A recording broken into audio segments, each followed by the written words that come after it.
Joshua chapter 3. And Joshua rose early in the morning, and they removed from Shittim and came to Jordan, he and all the children of Israel, and lodged there before they passed over. And it came to pass after 3 days that the officers went through the host. And they commanded the people, saying, When ye see the ark of the covenant of the Lord your God, and the priests the Levites bearing it, then ye shall remove from your place and go after it. Yet there shall be a space between you and it, about 2,000 cubits by measure. Come not near unto it, that ye may know the way by which ye must go, for ye have not passed this way heretofore. And Joshua said unto the people, Sanctify yourselves, for tomorrow the Lord will do wonders among you. And Joshua spake unto the priests, saying, Take up the ark of the covenant, and pass over before the people. And they took up the ark of the covenant, and went before the people. And the Lord said unto Joshua, This day will I begin to magnify thee in the sight of all Israel, that they may know that as I was with Moses, so I will be with thee. And thou shalt command the priests that bear the ark of the covenant, saying, When ye are come to the brink of the water of Jordan, ye shall stand still in Jordan. And Joshua said unto the children of Israel, Come hither, and hear the words of the Lord your God. And Joshua said, Hereby ye shall know that the living God is among you, and that he will without fail drive out from before you the Canaanites, and the Hittites, and the Hivites, and the Perizzites, and the Girgashites, and the Amorites, and the Jebusites. Behold, the ark of the covenant of the Lord of all the earth passeth over before you into Jordan. Now therefore take you 12 men out of the tribes of Israel, out of every tribe a man. And it shall come to pass, as soon as the soles of the feet of the priests that bear the ark of the Lord of all the earth, shall rest in the waters of Jordan, that the waters of Jordan shall be cut off from the waters that come down from above, and they shall stand upon an heap. And it came to pass, when the people removed from their tents to pass over Jordan, and the priests bearing the ark of the covenant before the people, and as they that bear the ark were come into Jordan, and the feet of the priests that bear the ark were dipped in the brim of the water, for Jordan overfloweth all his banks all the time of harvest, that the waters which came down from above stood and rose up upon an heap, very far from the city Adam that is beside Zaratan. And those that came down toward the sea of the plain, even the salt sea, failed and were cut off. And the people passed over right against Jericho. And the priests that bear the ark of the covenant of the Lord stood firm on dry ground in the midst of Jordan. And all the Israelites passed over on dry ground, until all the people were passed clean over Jordan. Joshua chapter 4. And it came to pass, when all the people were clean passed over Jordan, that the Lord spake unto Joshua, saying, Take you 12 men out of the people, out of every tribe a man, and command ye them, saying, Take you hence out of the midst of Jordan, out of the place where the priest's feet stood firm, 12 stones. And ye shall carry them over with you, and leave them in the lodging place where ye shall lodge this night. Then Joshua called the 12 men whom he had prepared of the children of Israel out of every tribe a man. And Joshua said unto them, Pass over before the ark of the Lord your God into the midst of Jordan, and take you up every man of you a stone upon his shoulder, according unto the number of the tribes of the children of Israel, that this may be a sign among you, that when your children ask their fathers in time to come, saying, What mean ye by these stones? Then ye shall answer them, that the waters of Jordan were cut off before the ark of the covenant of the Lord, when it passed over Jordan. The waters of Jordan were cut off, and these stones shall be for a memorial unto the children of Israel forever. And the children of Israel did so as Joshua commanded, and took up 12 stones out of the midst of Jordan, as the Lord spake unto Joshua, according to the number of the tribes of the children of Israel, and carried them over with them unto the place where they lodged, and laid them down there. And Joshua set up 12 stones in the midst of Jordan, in the place where the feet of the priests which bear the ark of the covenant stood. And they are there unto this day. For the priests which bare the ark stood in the midst of Jordan until everything was finished that the Lord commanded Joshua to speak unto the people, according to all that Moses commanded Joshua. And the people hasted and passed over. And it came to pass, when all the people were clean passed over, that the ark of the Lord passed over, and the priests in the presence of the people.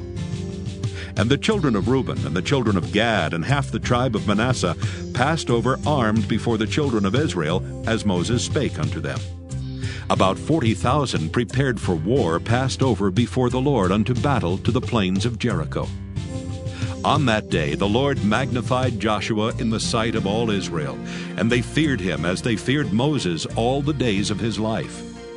And the Lord spake unto Joshua, saying, Command the priests that bear the ark of the testimony, that they come up out of Jordan. Joshua therefore commanded the priests, saying, Come ye up out of Jordan. And it came to pass, when the priests that bare the ark of the covenant of the Lord were come up out of the midst of Jordan, and the soles of the priests' feet were lifted up unto the dry land, that the waters of Jordan returned unto their place, and flowed over all his banks as they did before. And the people came up out of Jordan on the 10th day of the first month, and encamped in Gilgal in the east border of Jericho. And those 12 stones which they took out of Jordan did Joshua pitch in Gilgal. And he spake unto the children of Israel, saying, When your children shall ask their fathers in time to come, saying, What mean these stones? Then ye shall let your children know, saying, Israel came over this Jordan on dry land. For the Lord your God dried up the waters of Jordan from before you, until ye were passed over, as the Lord your God did to the Red Sea, which he dried up from before us, until we were gone over. That all the people of the earth might know the hand of the Lord, that it is mighty, that ye might fear the Lord your God forever. Joshua chapter 5.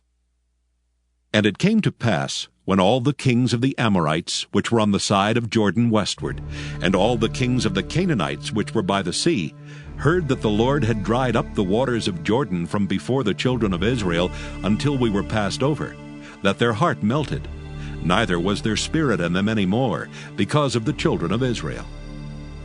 At that time the Lord said unto Joshua, Make thee sharp knives, and circumcise again the children of Israel the second time. And Joshua made him sharp knives, and circumcised the children of Israel at the hill of the foreskins. And this is the cause why Joshua did circumcise. All the people that came out of Egypt that were males, even all the men of war, died in the wilderness by the way after they came out of Egypt. Now all the people that came out were circumcised, but all the people that were born in the wilderness by the way as they came forth out of Egypt, them they had not circumcised. For the children of Israel walked 40 years in the wilderness, till all the people that were men of war, which came out of Egypt, were consumed, because they obeyed not the voice of the Lord, unto whom the Lord sware that he would not show them the land, which the Lord sware unto their fathers, that he would give us a land that floweth with milk and honey. And their children, whom he raised up in their stead, them Joshua circumcised, for they were uncircumcised, because they had not circumcised them by the way. And it came to pass, when they had done circumcising all the people, that they abode in their places in the camp till they were whole. And the Lord said unto Joshua, This day have I rolled away the reproach of Egypt from off you. Wherefore the name of the place is called Gilgal unto this day. And the children of Israel encamped in Gilgal, and kept the Passover on the 14th day of the month at even in the plains of Jericho. And they did eat of the old corn of the land on the morrow after the Passover, unleavened cakes, and parched corn in the selfsame day. And the manna ceased on the morrow after they had eaten of the old corn of the land. Neither had the children of Israel manna any more, but they did eat of the fruit of the land of Canaan that year. And it came to pass, when Joshua was by Jericho, that he lifted up his eyes and looked, and behold, there stood a man over against him with his sword drawn in his hand. And Joshua went unto him, and said unto him, Art thou for us, or for our adversaries? And he said, Nay, but as captain of the host of the Lord am I now come. And Joshua fell on his face to the earth, and did worship, and said unto him, What saith my Lord unto his servant? And the captain of the Lord's host said unto Joshua, Loose thy shoe from off thy foot, for the place whereon thou standest is holy. And Joshua did so. Psalm 90, a prayer of Moses, the man of God. Lord, thou hast been our dwelling place in all generations. Before the mountains were brought forth, or ever thou hadst formed the earth and the world, even from everlasting to everlasting, thou art God. Thou turnest man to destruction, and sayest, Return ye, children of men. For 1,000 years in thy sight are but as yesterday when it is past, and as a watch in the night. Thou carriest them away as with a flood. They are as asleep. In the morning they are like grass which groweth up. In the morning it flourisheth and groweth up. In the evening it is cut down and withereth. For we are consumed by thine anger, and by thy wrath are we troubled. Thou hast set our iniquities before thee, our secret sins in the light of thy countenance.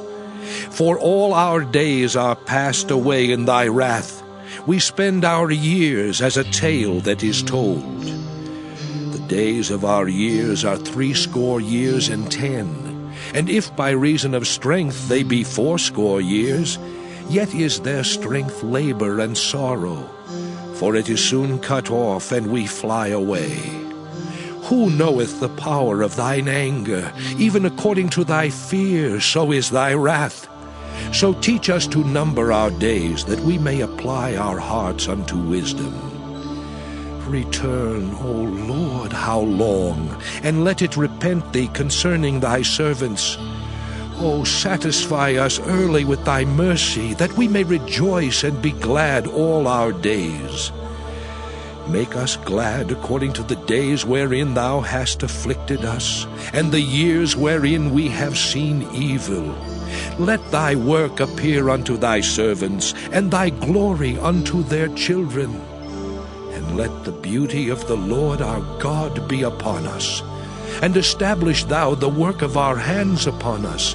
Yea, the work of our hands, establish thou it. Proverbs chapter 12. Whoso loveth instruction loveth knowledge. But he that hateth reproof is brutish. A good man obtaineth favor of the Lord. But a man of wicked devices will he condemn. A man shall not be established by wickedness. But the root of the righteous shall not be moved. A virtuous woman is a crown to her husband. But she that maketh ashamed is as rottenness in his bones. The thoughts of the righteous are right. But the counsels of the wicked are deceit. The words of the wicked are to lie in wait for blood. But the mouth of the upright shall deliver them. The wicked are overthrown, and are not. But the house of the righteous shall stand. A man shall be commended according to his wisdom. But he that is of a perverse heart shall be despised. He that is despised and hath a servant is better than he that honoureth himself and lacketh bread. A righteous man regardeth the life of his beast. But the tender mercies of the wicked are cruel. He that tilleth his land shall be satisfied with bread. But he that followeth vain persons is void of understanding. The wicked desireth the net of evil men. But the root of the righteous yieldeth fruit. The wicked is snared by the transgression of his lips, but the just shall come out of trouble. A man shall be satisfied with good by the fruit of his mouth, and the recompense of a man's hands shall be rendered unto him. The way of a fool is right in his own eyes, But he that hearkeneth unto counsel is wise. A fool's wrath is presently known, But a prudent man covereth shame. He that speaketh truth showeth forth righteousness. but a false witness deceit. There is that speaketh like the piercings of a sword. But the tongue of the wise is health. The lip of truth shall be established forever. But a lying tongue is but for a moment. Deceit is in the heart of them that imagine evil. But to the counselors of peace is joy. There shall no evil happen to the just. But the wicked shall be filled with mischief. Lying lips are abomination to the Lord. But they that deal truly are his delight. A prudent man concealeth knowledge. But the heart of fools proclaimeth foolishness. The hand of the diligent shall bear rule. But the slothful shall be under tribute. Heaviness in the heart of man maketh it stoop. But a good word maketh it glad. The righteous is more excellent than his neighbor. But the way of the wicked seduceth them. The slothful man roasteth not that which he took in hunting. But the substance of a diligent man is precious. In the way of righteousness is life, and in the pathway thereof there is no death. Luke 16. And he also said to his disciples, There was a certain rich man who had a steward, and an accusation was brought to him that this man was wasting his goods. So he called him and said to him, What is this I hear about you? Give an account of your stewardship, for you can no longer be steward. Then the steward said within himself, What shall I do? For my master is taking the stewardship away from me. I cannot dig. I am ashamed to beg. I have resolved what to do, that when I am put out of the stewardship, they may receive me into their houses. So he called every one of his master's debtors to him, and said to the first, How much do you owe my master? And he said, 100 measures of oil. So he said to him, Take your bill and sit down quickly and write 50. Then he said to another, And how much do you owe? So he said, 100 measures of wheat. And he said to him, Take your bill and write 80. So the master commended the unjust steward, because he had dealt shrewdly.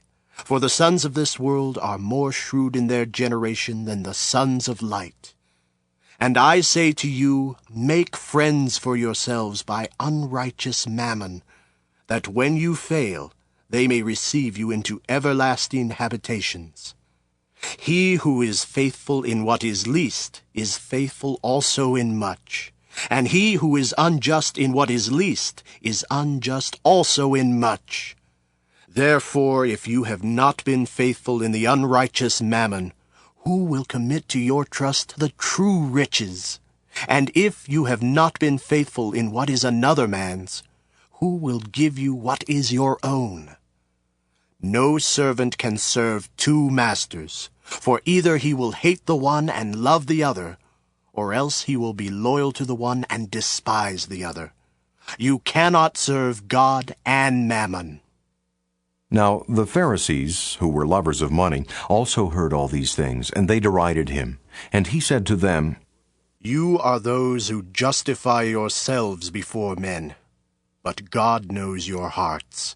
For what is highly esteemed among men is an abomination in the sight of God. The law and the prophets were until John. Since that time the kingdom of God has been preached, and everyone is pressing into it. And it is easier for heaven and earth to pass away than for one tittle of the law to fail. Whoever divorces his wife and marries another commits adultery. And whoever marries her who is divorced from her husband commits adultery. There was a certain rich man who was clothed in purple and fine linen, and fared sumptuously every day. But there was a certain beggar named Lazarus, full of sores, who was laid at his gate, desiring to be fed with the crumbs which fell from the rich man's table. Moreover, the dogs came and licked his sores.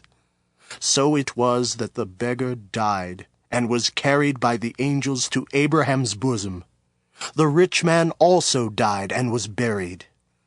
And being in torments in Hades, he lifted up his eyes and saw Abraham afar off, and Lazarus in his bosom. Then he cried and said, Father Abraham, have mercy on me, and send Lazarus that he may dip the tip of his finger in water and cool my tongue, for I am tormented in this flame. But Abraham said, Son, remember that in your lifetime you received your good things, and likewise Lazarus evil things. But now he is comforted, and you are tormented.